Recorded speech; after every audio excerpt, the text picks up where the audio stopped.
Un bouclier tarifaire. Voilà ce qu'a annoncé hier Jean Castex comme mesure pour endiguer la hausse des prix. Pour le gaz, il y a une augmentation aujourd'hui, plus 12,6%. Mais ensuite, il nous promet que les prix seront bloqués jusqu'en avril prochain. Pour l'électricité, baisse des taxes. La hausse de début 2022 sera moins importante que prévu. En revanche, pour le carburant, il n'y a rien. Pour le carburant, pas de mesure particulière. Pas de quoi tout à fait rassurer cet habitant d'Angoulême, déjà en difficulté financière. C'est le reportage de la rédaction. Il est signé ce matin. Caroline Philippe et Rémi Inc.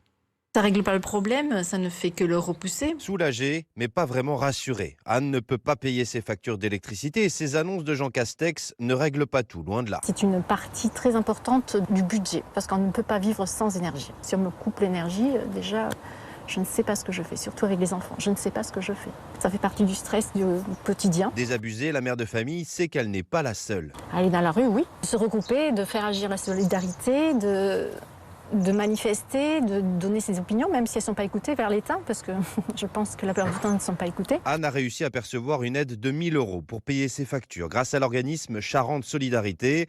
Gervais Rougy en est le directeur. Tous les jours, il constate une colère, un agacement des Français devant les prix de l'énergie. Peut-être pas forcément justement chez les plus pauvres, qui ont l'habitude de faire avec tellement peu que ça ne va pas changer grand-chose.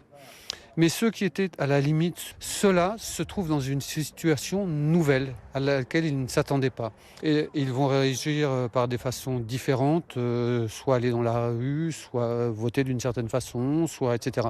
Mais ça va se traduire par quelque chose, j'en suis persuadé, oui. Caroline Philippe et Rémi, d'ailleurs, que nous retrouverons tout à l'heure en direct. Vous le savez, toute la semaine, ils sont à Angoulême pour RMC chez vous. C'est juste après le journal de 7h. Vos réactions au 32-16, appelez-nous pour nous dire si vous estimez que cette réponse de Jean Castex à la hausse des prix de l'énergie est à la hauteur de vos espérances. Pour nous dire aussi si vous avez le sentiment peut-être que c'est un peu parce que c'est la campagne qui se dessine. Il y a de ça quand même, Charles, non ? Ah bah forcément, on pouvait pas. Enfin, Jean Castex était obligé. Puis si on veut aller encore plus loin sur l'aspect campagne de tout ça, Jean Castex a choisi d'aller aux 20h de TF1 jeudi soir, pile au moment où Xavier Bertrand était aux 20h de France 2. Donc il y a peut-être même dans la communication au-dessus de tout ça un peu de politique. Je ne sais pas s'il y a que nous, journalistes, qui voyons ce genre de grosses ficelles. Mais évidemment, je vous le dis à vous, on vous donne toutes les coulisses.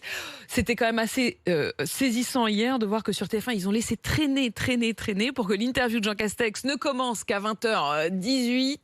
C'est-à-dire en frontal avec leur concurrent France 2. Il y a quand même aussi de ça, il y a des concurrences entre hommes politiques et il y a des concurrences entre chaînes de télévision.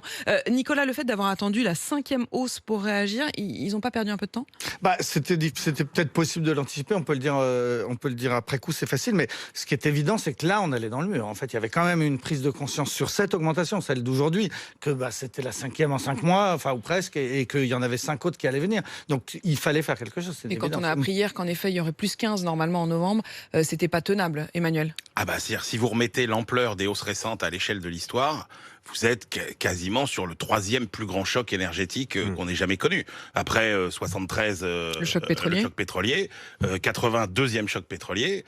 Là, on est vraiment sur des hausses absolument spectaculaires. Mais on finit toujours par payer, c'est l'histoire. Et on finit toujours par payer. Moi, ce que je trouve, c'est que il faut bien avoir en tête que notre objectif, ça doit être la transition énergétique, utiliser des énergies davantage décarbonées. Et tout ça ne sera possible que si on fait un effort massif pour aider les plus faibles et les plus démunis à s'en sortir. Or, on n'avance pas dans la résolution de ce conflit permanent entre la fin du mois et la fin du monde.